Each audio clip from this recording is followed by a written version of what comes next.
Abraham, God's friend. Abraham became the friend of God by his manifestation of faith, when in response to God's invitation he left his own country and wandered in Canaan. By his obedience he became heir of the promise.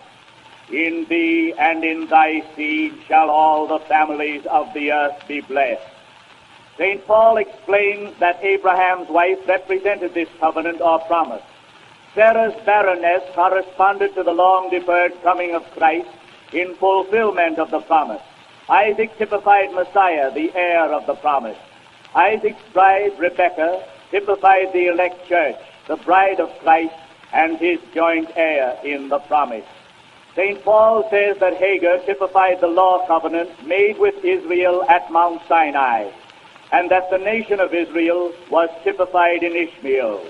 As Hagar and Ishmael were cast off when Isaac was born and had almost perished, so the Jewish people have been cast off from divine favor for 18 centuries, and today are nearly vanished. As the angel of God pointed to the fountain of water, and Ishmael was revived, so God's message now is pointing the Jews to a spring of water. Their Zionistic hopes are reviving. The sacrifice of Isaac typified the sacrifice of Christ, necessary in order for him to become the spiritual seed of Abraham, with power to bless the world.